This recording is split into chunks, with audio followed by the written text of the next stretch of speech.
ഹരേ Krishna. Shri Shri Radha Govind temple ISKCON മാംഗ്ലൂരിന്റെ 15 ദിവസത്തെ ഭഗവത്ഗീത ക്ലാസ്സില് ഇന്ന് നമ്മൾ ആറാമത്തെ അധ്യായം ധ്യാന യോഗം.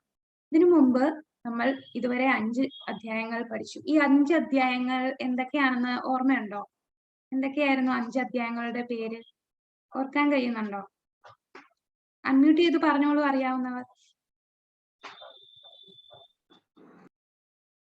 ഹരേ കൃഷ്ണ. നമ്മൾ ആദ്യത്തെ അധ്യായത്തില് അർജുന വിഷാദയോഗം മനസ്സിലാക്കിയല്ലേ? രണ്ടാമത്തെ അധ്യായത്തില് ഗീതാ വിഷയ അതെ മാതാജി പറഞ്ഞോളൂ. സന്ധ്യ മാതാജി. ഹരേ കൃഷ്ണ. സാഖ്യയോഗം രണ്ടാമത്തെ അധ്യായത്തില് സാഖ്യയോഗം, മൂന്നാമത്തെ അധ്യായത്തില് കർമ്മയോഗം, നിഷ്കർമ്മയോഗം, നാലാമത്തെ അധ്യായത്തിൽ ജ്ഞാനയോഗം, ജ്ഞാനകർമ്മ സന്യാസിയോഗം. അതെ. അഞ്ചാമത്തെ അധ്യായം സന്യാസയോഗം, കർമ്മയോഗം. അതെ, നവബോധത്തിൽ കൃഷ്ണാവബോധത്തിലുള്ള. ഓക്കെ, ഹരേ കൃഷ്ണ. അപ്പൊ ഇന്ന് നമ്മളുടെ യോഗം ധ്യാന യോഗമാണ്. ഇന്ന് നമ്മൾ പഠിക്കുന്നത് ധ്യാന യോഗം. അപ്പൊ എന്താണ് ധ്യാന യോഗം എന്ന് നോക്കാം. അതിനു മുമ്പ് ഗീതാ മഹാത്മ്യം ഹരിഭക്തി വിലാസത്തിൽ പറയുന്നു, ഭഗവത്ഗീതയുടെ ഒരു അധ്യായം പാരായണം ചെയ്യുന്ന ഒരു മർത്യന്റെ 32 തരത്തിലുള്ള അപരാധങ്ങളെ ഭഗവാൻ കേശവൻ പൊറുക്കുന്നു. അപ്പൊ ഇന്ന് നമ്മൾ അധ്യായം 6 മൊത്തവും പാരായണം ചെയ്തു. അപ്പൊ അതിനാൽ നമ്മൾക്ക് ഭഗവാൻ ഇത് ഹരിഭക്തി വിലാസത്തിൽ പറയുന്നതാണ്, നമ്മൾ ചെയ്ത 32 തരത്തിലുള്ള അപരാധങ്ങളെ ഭഗവാൻ കേശവൻ പൊറുക്കുകയാണെന്ന് ഗീതാ മഹാത്മ്യത്തിൽ പറയുന്നു. നമുക്ക് 6-ാം അധ്യായത്തിലെ ആദ്യത്തെ ശ്ലോകം നോക്കാം. ശ്ലോകം 1. ശ്രീ ഭഗവാനുവാച അനാശ്രിതഃ കർമ്മഫലം കാര്യം കർമ്മ കരോതി യഃ സ സന്യാസീ ച യോഗീ ച ന നിരഗ്നിർന ചാക്രിയഃ. ശ്രീ ഭഗവാൻ പറഞ്ഞു, കർമ്മത്തിന്റെ ഫലത്തിൽ ആസക്തി ഇല്ലാതെ ധാർമ്മിക ബാധ്യത എന്ന നിലയിൽ കർമ്മം ചെയ്യുന്ന ആളാണ് സന്യാസി. അയാളാണ് യഥാർത്ഥ യോഗിയും, അല്ലാതെ അഗ്നിഹോത്രം ഉപേക്ഷിച്ചവനോ കടമ നിർവഹിക്കാത്തവനോ അല്ല. അപ്പൊ ഇവിടെ ഭഗവാൻ പറയുന്നു, നമ്മൾ കർമ്മം ചെയ്യണം, പക്ഷെ കർമ്മത്തിന്റെ ഫലം, ആ ഫലത്തിൽ ആസക്തിപ്പെടാൻ പാടില്ല. ധാർമ്മിക ബാധ്യത എന്ന നിലയിൽ നമ്മളുടെ ബാധ്യതയാണ്, നമ്മളുടെ കടമയാണ്, ഇതെന്റെ ധർമ്മമാണ്, എന്റെ ധർമ്മമാണ്, എന്റെ കടമയാണ് എന്നുള്ള ചിന്തയിലേ നമ്മൾ കർമ്മം ചെയ്യാവൂ. അങ്ങനെ ചെയ്യുന്ന ആളെയാണ് സന്യാസി എന്ന് പറയുന്നത്. അയാളാണ് യഥാർത്ഥ യോഗി. അല്ലാതെ എല്ലാം ഉപേക്ഷിച്ച് ഈ കടമ നിർവഹിക്കാത്തവൻ ഒരിക്കലും സന്യാസിയോ യോഗിയോ അല്ല എന്ന് ഭഗവാൻ ആദ്യത്തെ ശ്ലോകത്തിൽ പറയുന്നു. അപ്പോൾ ഇവിടെ ധ്യാനയോഗത്തിൽ കൂടുതലും അഷ്ടാംഗ യോഗത്തെ കുറിച്ചാണ് പ്രതിപാദിക്കുന്നത്. അഷ്ടാംഗ യോഗത്തെക്കാളും ഏറ്റവും നല്ല അത്യുത്തമമായ യോഗം ഏതാണെന്ന് ഈ അധ്യായത്തിന്റെ അവസാനത്തെ ശ്ലോകത്തിൽ ഭഗവാൻ അത് പ്രതിപാദിക്കുന്നുണ്ട്. അപ്പോൾ ഈ ധ്യാനയോഗത്തിന്റെ ആദ്യത്തെ ശ്ലോകത്തിൽ ഭഗവാൻ പറയുന്നു, കർമ്മഫലത്തിൽ നമ്മൾ ഒരിക്കലും ബന്ധപ്പെടാൻ പാടില്ല. നമ്മളുടെ കടമ എന്ന നിലയിൽ നമ്മൾ കർമ്മം ചെയ്യുക, അവയാളാണ് യഥാർത്ഥ യോഗിയും സന്യാസിയും. അല്ലാതെ ഒരു കർമ്മവും ചെയ്യാതെ എല്ലാം ഉപേക്ഷിച്ച് ഞാൻ സന്യാസിയാണ് എന്ന് പറഞ്ഞ് നടക്കുന്ന ആളല്ല യഥാർത്ഥ സന്യാസി. ഇതാണോ യോഗ? ഇവിടെ നമുക്ക് കാണാം, എല്ലാം ഉപേക്ഷിച്ച് ഇതുപോലെ ഹിമാലയത്തില് എത്രയും തണുപ്പുള്ള സ്ഥലത്ത് വസ്ത്രമൊന്നും ധരിക്കാതെ ഇങ്ങനെ നിൽക്കുന്നത്. ഇത് ഒരു യോഗയാണ്. അതുപോലെ നമുക്ക് പല രീതിയിലുള്ള യോഗ കാണാം. ഇവിടെ ഒരാൾ മണ്ണിന്റെ അടിയില് തല ഇങ്ങനെ കുഴിച്ചു വെച്ചിട്ട് ബാക്കി ഭാഗം വെളിയിൽ കാണിക്കുകയാണ്. അയാൾ ശ്വാസത്തെ അത്രയും കൺട്രോൾ ചെയ്ത് നിർത്തുകയാണ്. ശരിക്കും ഇതാണോ യോഗ എന്ന് പറയുന്നത്? ഇതാണോ യഥാർത്ഥ യോഗ? അതോ ഇതാണോ യോഗ? ഈ യോഗ നമുക്കറിയാം, നമ്മളെ സമൂഹത്തിൽ ഒത്തിരി പേര് യോഗാസനം ചെയ്യാനായിട്ട് പലയിടത്തും പോകുന്നുണ്ട്. അവർ ശരീരത്തിന്റെ പുഷ്ടിപ്പെടുത്താൻ വേണ്ടിയും ശരീരത്തിന്റെ മാത്രം കോൺസെൻട്രേറ്റ് ചെയ്യുന്ന ആ ഒരു യോഗയാണ്. അതുപോലെ ബിയർ യോഗ, പാശ്ചാത്യ ദേശങ്ങളിലുള്ള പല പല തരം യോഗകളാണിത്. ബിയർ യോഗ, അതുപോലെ ഗോട്ട് യോഗ, ആടിനെ ശരീരത്തിന്റെ മേലിൽ നടത്തിക്കുന്നത്, അത് ഗോട്ട് യോഗ. പിന്നെ ചെയർ യോഗ എന്ന് കേൾക്കാം. ചെയർ യോഗ എന്ന് പറയുമ്പോൾ സോഫ്റ്റ്വെയർ കമ്പനിയിലൊക്കെ ജോലി ചെയ്യുന്നവർ, കൂടുതലും ചെയറിലിരുന്ന് വർക്ക് ചെയ്യുന്നവർക്ക് അവരുടെ ശരീരത്തിന് ആ ഒരു എക്സസൈസ് എന്ന നിലയിൽ ചെയ്യുന്ന യോഗ, അതാണ് ഇവിടെ ചെയർ യോഗ. ശരിക്കും ഇതൊക്കെയാണോ യഥാർത്ഥമായ യോഗ? യോഗ നമ്മൾ ചെയ്യുന്ന എന്തിനാണ്? നമ്മളുടെ ശരീരത്തിനെ പുഷ്ടിപ്പെടുത്താനല്ല യോഗ ചെയ്യുന്നത്. ഇതെല്ലാം ബിസിനസ് ആണ്. ഇതെല്ലാം അവർക്ക് ലാഭം കിട്ടാൻ വേണ്ടി ഓരോ കാര്യങ്ങൾ പറഞ്ഞ് ആളുകളെ കൊണ്ട് ചെയ്യിക്കുകയാണ്. അവരവരുടെ ശരീരം പുഷ്ടിപ്പെടുത്താനും ശരീരത്തിനെ മാത്രം കോൺസെൻട്രേറ്റ് ചെയ്ത് ചെയ്യുന്നതാണ് യോഗ. ശരിക്കും നമ്മൾ ആരാണ്? നമ്മൾ ഈ ശരീരമാണോ? ആരാണ് നമ്മൾ? അൺമ്യൂട്ട് ചെയ്ത് പറഞ്ഞോളൂ, നമ്മൾ ആരാണ്? രണ്ടാമത്തെ അധ്യായത്തിൽ നമ്മൾ പഠിച്ചിരുന്നു നമ്മൾ നമ്മൾ ആരാണ്? ആത്മാവാണ് ഹരേ കൃഷ്ണ. അതെ അതെ ഹരേ കൃഷ്ണ. നമ്മൾ ആത്മാവാണ്. നമ്മൾ ഈ ശരീരമല്ല. നമ്മൾ ശരീരത്തെ അല്ല നമ്മൾ എപ്പോഴും നോക്കുന്നത്.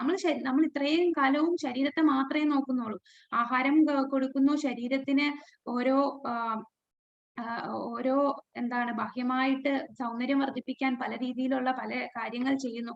നമ്മൾ നമ്മളുടെ ആത്മാവിനെ തിരിഞ്ഞുപോലും നോക്കിയില്ല. നമ്മൾ ആത്മാവിനെ മൊത്തത്തിൽ മറന്ന് ആണ് ജീവിച്ചത്.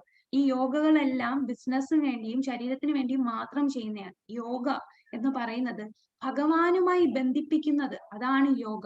അപ്പൊ ഭഗവാനുമായി ബന്ധിപ്പിക്കുന്ന ഇതൊന്നും നമ്മളെ ഭഗവാനുമായി ബന്ധിപ്പിക്കുന്നില്ല. ഭഗവാനുമായി ബന്ധിപ്പിക്കുന്ന യോഗ എന്താണെന്നാണ് നമ്മൾ നോക്കുന്നത്. ഇവിടെ ഭഗവാൻ 6ാമത്തെ അധ്യായത്തിൽ അഷ്ടാംഗ യോഗയെ കുറിച്ചാണ് പ്രതിപാദിക്കുന്നത്. അഷ്ടാംഗ യോഗയും ഒരു തരം യോഗ, അതായത് ഭഗവാനുമായി ബന്ധിക്കുന്ന ഒരു രീതിയാണ് അഷ്ടാംഗ യോഗ. ഇവിടെ അഷ്ടം എന്ന വാക്കിന്റെ അർത്ഥം എന്താണ്? അഷ്ടം എന്ന് പറയുമ്പോൾ അതിൽ നിന്ന് മനസ്സിലാക്കാം എന്തായിരിക്കും? 8. അതെ 8. 8 അംഗങ്ങളുള്ളതാണ് അഷ്ടാംഗ യോഗ. യമ, നിയമ, ആസന, പ്രാണായാമ, പ്രത്യാഹാര, ധാരണ, ധ്യാന, സമാധി, ഇങ്ങനെ 8 അംഗങ്ങൾ ചേർന്നതാണ് അഷ്ടാംഗ യോഗ. ഈ അഷ്ടാംഗ യോഗ പ്രക്രിയ ചെയ്യണമെങ്കിൽ നമ്മൾ അത്രയും വിജനമായ, അത്രയും പീസ്ഫുൾ ആയിട്ടുള്ള അന്തരീക്ഷത്തിൽ വേണം ചെല്ലാൻ. അവിടെ ഇരുന്ന് നമ്മളുടെ മനസ്സിനെ അത്രയും കേന്ദ്രീകരിച്ച് ഒരു ഭഗവാനിൽ മാത്രം കേന്ദ്രീകരിച്ച് നമ്മൾ തപസ് ചെയ്യണം. അങ്ങനെയാണ് അഷ്ടാംഗ യോഗ ചെയ്യുന്നത്. ഇന്നത്തെ കാലത്ത് നമുക്ക് അങ്ങനെ ഒരു അന്തരീക്ഷം കിട്ടുമോ? നമ്മളിപ്പോ ഏത് യുഗത്തിലാണ് കഴിയുന്നതെന്ന് അറിയോ? നമ്മളിപ്പോ ഏത് യുഗത്തിലാണ് താമസിക്കുന്നത്? കലിയുഗ.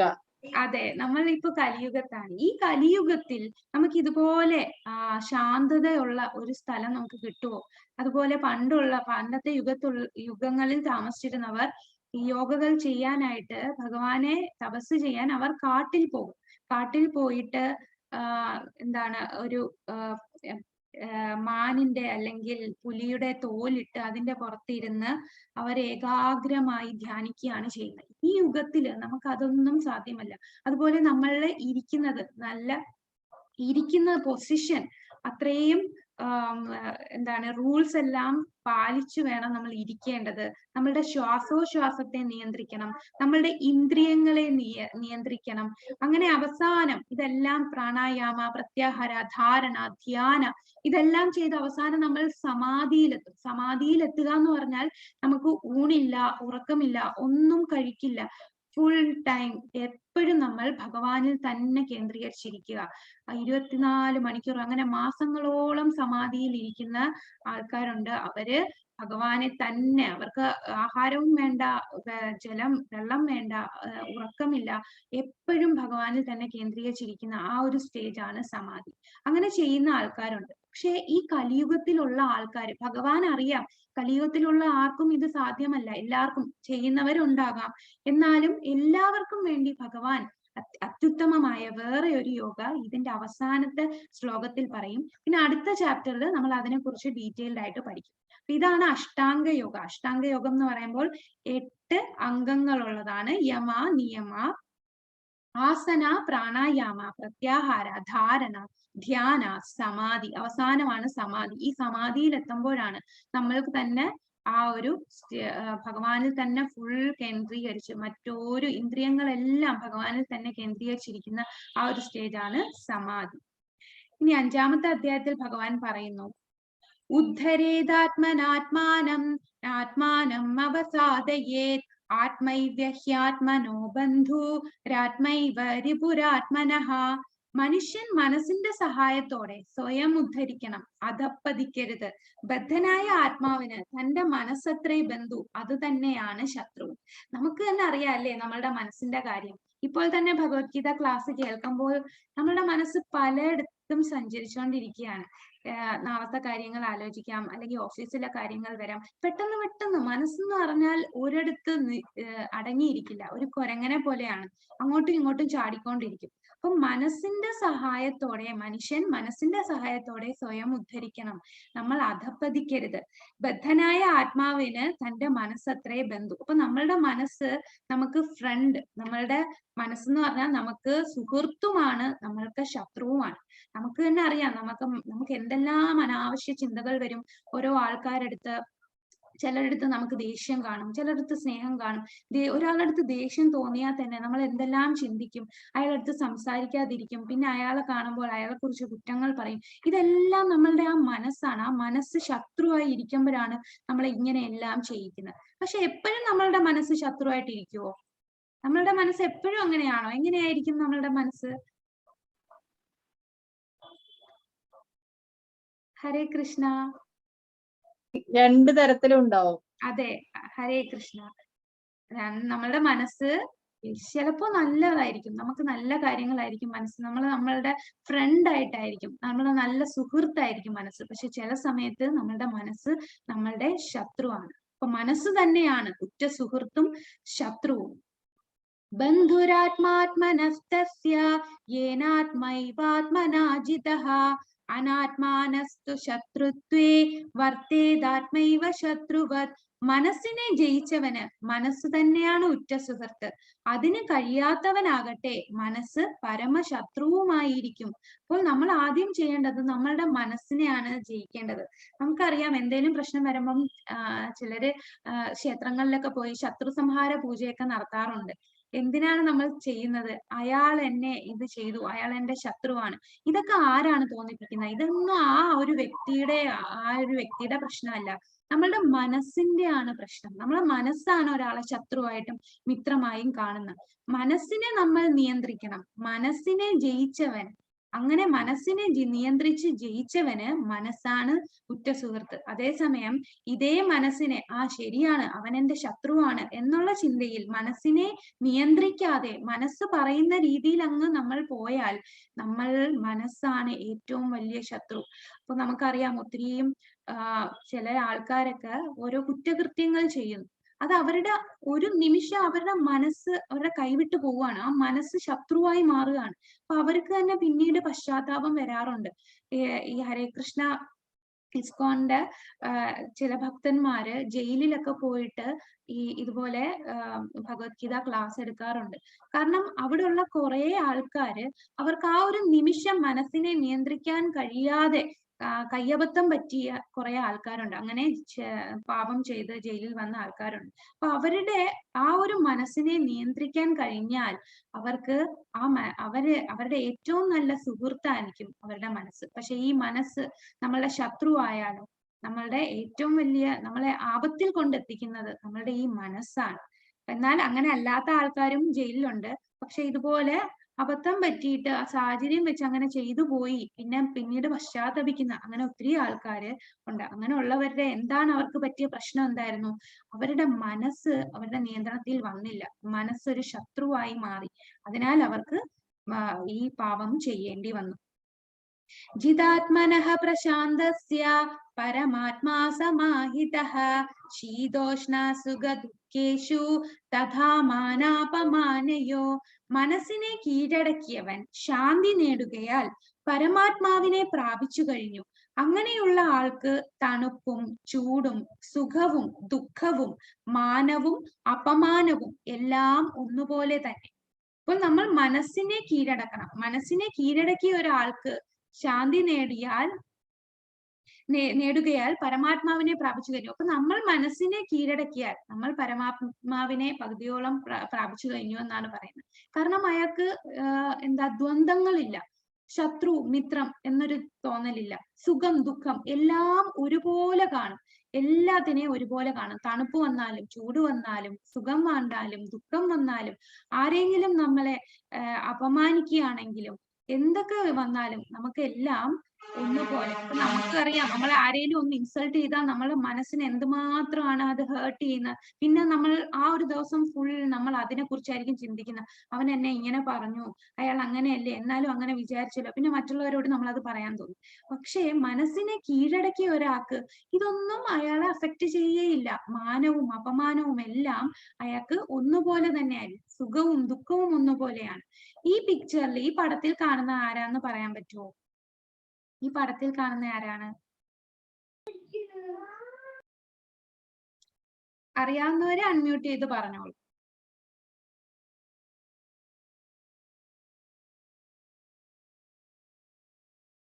ഹരേ കൃഷ്ണ. സൂര്യമാതാജി ഉണ്ടോ? പ്രഭുപാദരാണോ മാതാജി? പ്രഭുപാദരാണോ? ഈ ഇതല്ല, ഈ പിക്ചറിൽ കാണിച്ചേക്കുന്നത് അത് പ്രഭുപാദയല്ല. ഈ ഓക്കെ, ഞാൻ പറഞ്ഞുതരാം. ഈ പിക്ചറിൽ നമ്മൾ കാണുന്നത് ഇത് ഹരിദാസ് താക്കൂർ ആണ്. ഹരിദാസ് താക്കൂർ എന്ന് പറയുന്നത് ബ്രഹ്മവിമോഹന ലീല അറിയാമോ? പണ്ട് ബ്രഹ്മാവ് കൃഷ്ണന്റെ കൂട്ടുകാരെ ബ്രഹ്മലോകത്ത് കൊണ്ടുപോകുന്ന ആ കഥ അറിയുമോ? അതെ, അത് ആ ഒരു ലീലയുണ്ട്, ബ്രഹ്മവിമോഹന ലീല. അതായത് ബ്രഹ്മാവ് ഭഗവാൻ ഇവിടെ ഗോകുലത്തില് വൃന്ദാവനത്തിൽ ഇങ്ങനെ കൂട്ടുകാരുമായിട്ടൊക്കെ കളിച്ച് നടക്കുന്ന കണ്ടപ്പോ ബ്രഹ്മാവിന് സംശയം തോന്നി, ഇത് ശരിക്കും ഭഗവാൻ തന്നെയാണോ? പരമദിവ്യോത്തമ പുരുഷനായ ഭഗവാനാണോ കൂട്ടുകാരുടെ കയ്യിൽ നിന്ന് അവര് കഴിച്ചതിന്റെ ബാക്കിയൊക്കെ തട്ടിപ്പറിച്ച് കഴിക്കുന്നു? അങ്ങനെ അത് ടെസ്റ്റ് ചെയ്യാൻ വേണ്ടി ബ്രഹ്മാവ് വന്ന് ഭഗവാന്റെ പരീക്ഷിക്കാൻ വേണ്ടി ആ പശുക്കളെയും ഭഗവാന്റെ കൂട്ടുകാരെയും ബ്രഹ്മലോകത്ത് കൊണ്ടുപോകുന്നേ. ഒരു സെക്കൻഡ് മാത്രമേ ആ ബ്രഹ്മലോകത്ത് പോയുള്ളൂ. പക്ഷെ ആ ഒരു സമയവും നമ്മുടെ ഭൂമിയിലെ സമയവും തമ്മിലുള്ള വ്യത്യാസം, അവിടുത്തെ ഒരു സെക്കൻഡ് എന്ന് പറഞ്ഞാൽ ഇവിടെ ഒരു വർഷമാണ്. അത്രയും ഡിഫറൻസ് ഉണ്ട്. അപ്പൊ ആ ഒരു വർഷത്തോളം നമ്മളെ ഭൂമിയിൽ ഈ കൂട്ടുകാരൊന്നും ഇല്ല. പക്ഷെ ബ്രഹ്മാവ് തിരിച്ചു വന്ന് നോക്കിയപ്പോ എന്താ, എല്ലാരും അവിടെ തന്നെ ഉണ്ട്. ഇവരെല്ലാം ഞാൻ കൊണ്ടുപോയതല്ലേ, പിന്നെ എങ്ങനെ ഇവരെല്ലാം ഇവിടെ വന്നു? ശരിക്കും എന്തായിരുന്നു, ഭഗവാൻ തന്നെ സ്വയം വിസ്തരിച്ച് എല്ലാ കൂട്ടുകാരുമായി, എല്ലാ പശുക്കളും അവരുടെ എല്ലാരും ഒരു വ്യത്യാസവും ഇല്ലാതെ അവരുടെ രൂപത്തിൽ ഭഗവാൻ തന്നെ മാറുകയായിരുന്നു. അപ്പം പിന്നീട് ബ്രഹ്മാവിന് താൻ ചെയ്ത തെറ്റ് മനസ്സിലാക്കി ഭഗവാന്റെ അടുത്ത് ക്ഷമ ചോദിക്കും. ആ ബ്രഹ്മാവ് എന്നിട്ട് പറയും, ഭഗവാനെ, ഞാനൊരു ബ്രഹ്മാവാണ് എന്നൊരു അഹങ്കാരം ഉണ്ടായിരുന്നു. കാരണം എല്ലാം സൃഷ്ടികൾ ബ്രഹ്മാവിനാണ് ആ ഒരു ഡ്യൂട്ടി കൊടുത്തേക്കുന്നത്, സൃഷ്ടി ചെയ്യുക. അപ്പൊ ഞാൻ ഈ ബ്രഹ്മാണ്ടത്തിന്റെ അധിപനാണ് എന്നുള്ള ഒരു തോന്നൽ കൊണ്ടാണ് എനിക്ക് ഇങ്ങനൊരു തോന്നലുണ്ടായ. ഭഗവാനെ തന്നെ ഞാൻ സംശയിച്ചത്. അതിനാൽ എനിക്ക് ഭഗവാന്റെ ദാസനായി വരണം എന്ന് അഭ്യർത്ഥിച്ചത് കൊണ്ട് ഈ കലിയുഗത്തില് 500 വർഷങ്ങൾക്ക് മുമ്പ് ചൈതന്യ മഹാപ്രഭു, നിത്യാനന്ദ പ്രഭു ഒക്കെ ഉള്ള ആ ഒരു കാലഘട്ടത്തിൽ 500 വർഷം മുമ്പ് ബ്രഹ്മാവ് ഹരിദാസ് താക്കൂർ ആയിട്ട് അവതരിക്കുകയാണ്. ഹരിദാസ് താക്കൂർ എന്ന് പറഞ്ഞാൽ നമ്മളുടെ മുഗൾസ് എല്ലാം ഭരിക്കുന്ന ആ ഒരു കാലഘട്ടമാണ്. 500 വർഷം എന്ന് പറഞ്ഞാൽ അധികമില്ല. നമ്മളെ മുഗൾസ് ആയിരുന്നു ആ സമയത്ത് ഭരിച്ചുകൊണ്ടിരുന്നത്. ആ സമയത്ത് ഒരു മുസ്ലിം ഫാമിലിയിലാണ്, മുസ്ലിം കുടുംബത്തിലാണ് ഹരിദാസ് താക്കൂർ ജനിച്ചത്. അതിനുശേഷം അദ്ദേഹം നമ്മളുടെ ചൈതന്യ മഹാപ്രഭുവിനെ കണ്ട് ചൈതന്യ മഹാപ്രഭുവിന്റെ പാത പിന്തുടരുകയായിരുന്നു. അങ്ങനെ നാമാചാര്യനാണ് നമ്മളുടെ ഈ ഹരിദാസ് താക്കൂർ. ഹരേ കൃഷ്ണ. സൂര്യമാതാജി, എനിക്ക് ലൈവ് സ്ട്രീം എനിക്ക് ചെയ്യാൻ പറ്റില്ല കേട്ടോ. എനിക്ക് ലോഗിൻ ഐ ഡി ഇല്ലാത്തതുകൊണ്ട് ഞാൻ സിസ്റ്റത്തിൽ തന്നെ റെക്കോർഡ് ചെയ്യാം.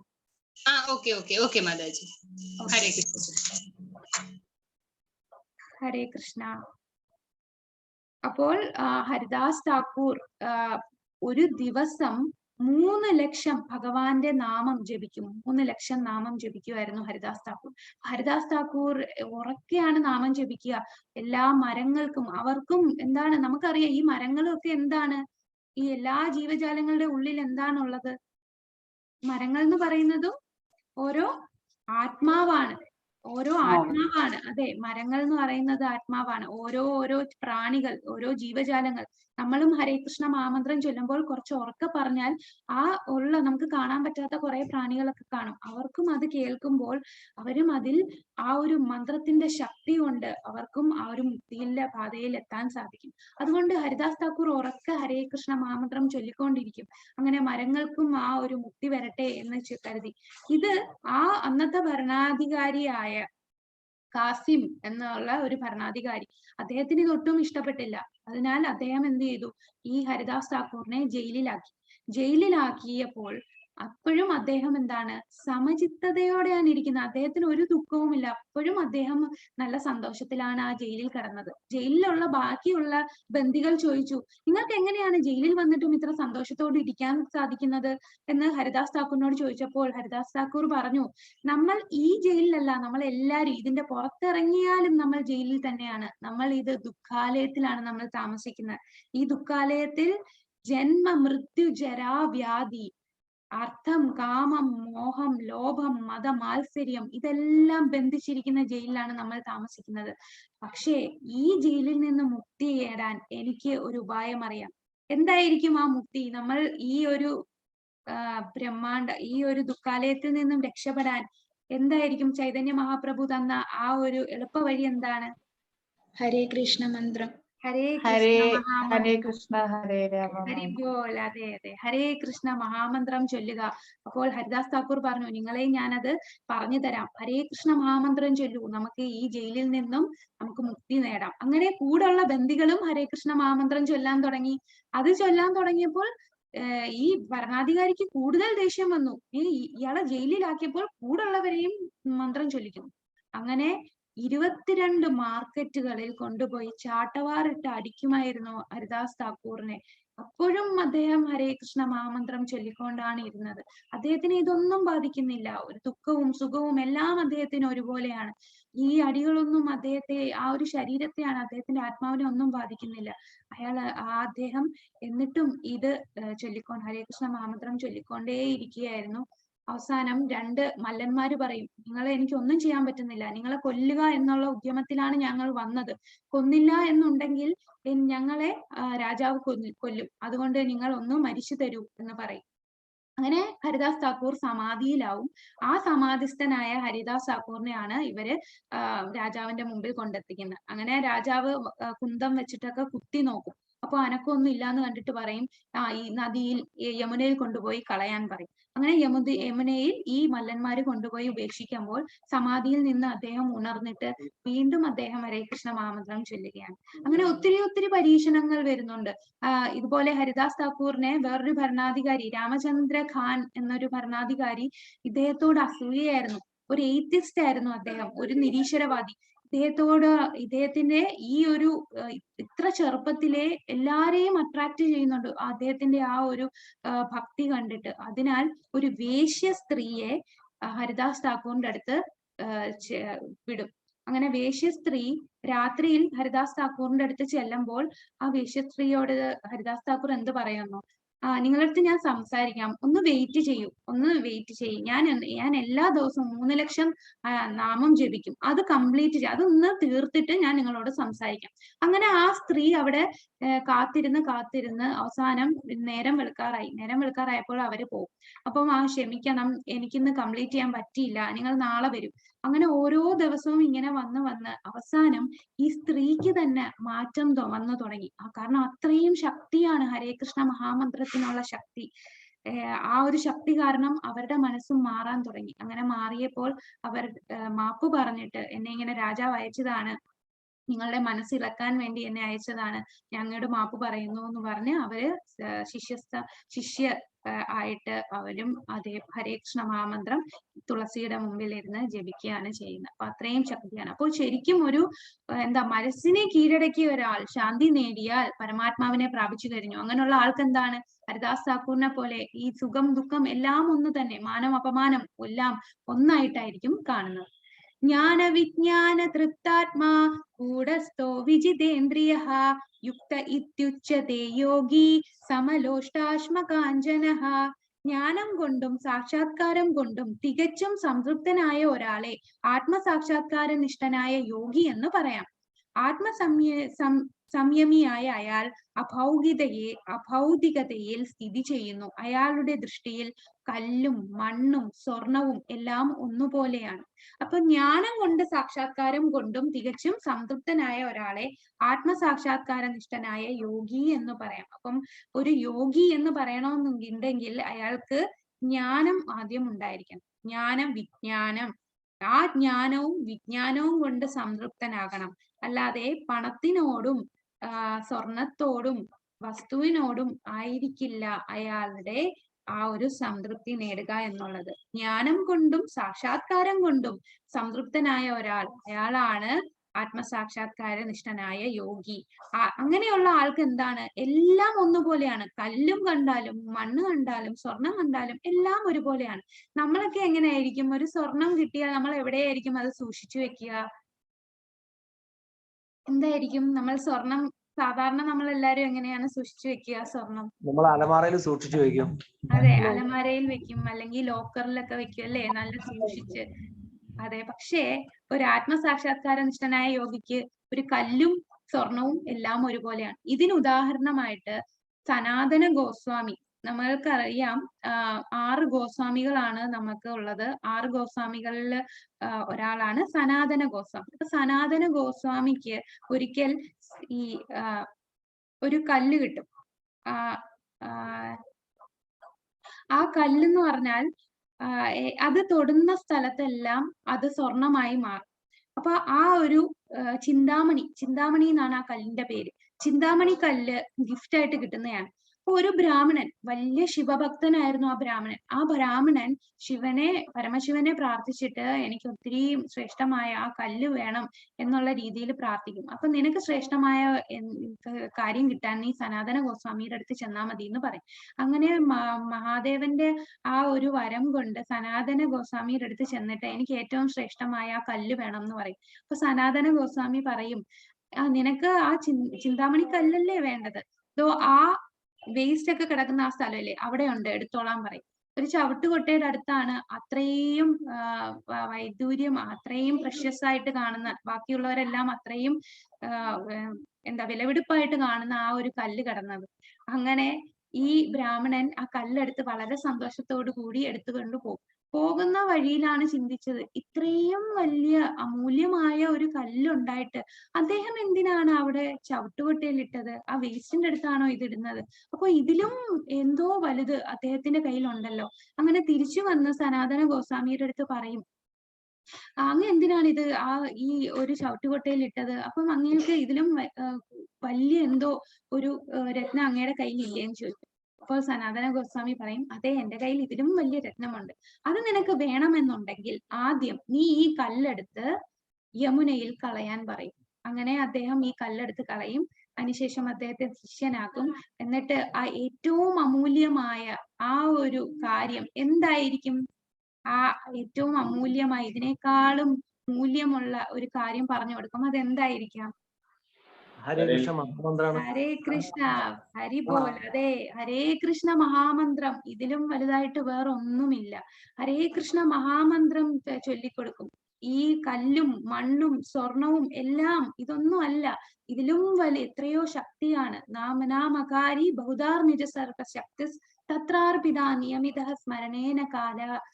ചൈതന്യ മഹാപ്രഭു പറയും, ഭഗവാന്റെ ആ നാമത്തിൽ, ഭഗവാന്റെ എല്ലാ ശക്തിയും ആ നാമത്തിലുണ്ട്. അത്രയും ശക്തി ആ നാമത്തിലുള്ളതിനാൽ അതിലും വലുതായിട്ട് ഒരു രത്നവുമില്ല. ഏറ്റവും വലുത് ഹരേ കൃഷ്ണ മഹാമന്ത്രമാണ്. കൃഷ്ണാവബോധത്തിന്റെ ശാസ്ത്രമാണ് ഭഗവത്ഗീത. ലൗകിക പാണ്ഡിത്യം കൊണ്ട് ആർക്കും കൃഷ്ണാവബോധം ഉദിക്കില്ല. അതിന് വിശുദ്ധ പ്രജ്ഞനായ ഒരാളുമായി സഹവസിക്കാനുള്ള ഭാഗ്യം ഉണ്ടാകണം.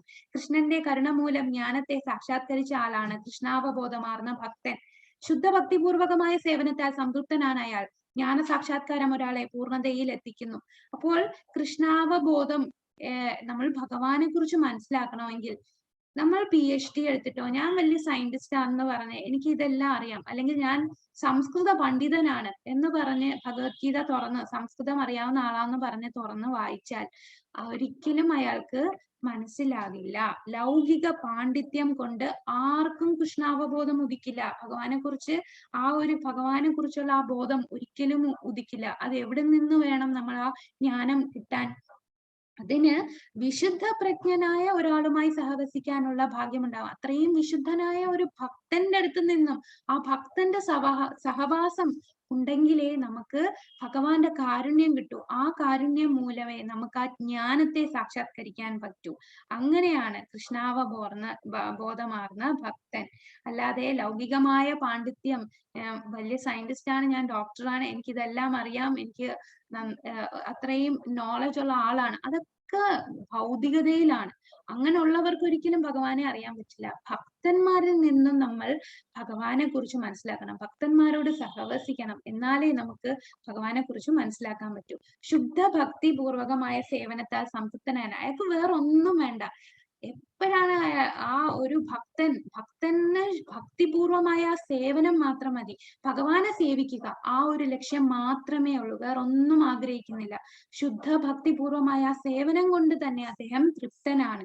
ജ്ഞാന സാക്ഷാത്കാരം ഒരാളെ പൂർണ്ണതയിൽ എത്തിക്കുന്നു. ഈ പടത്തിൽ കാണുന്ന ആരാന്ന് പറയാമോ?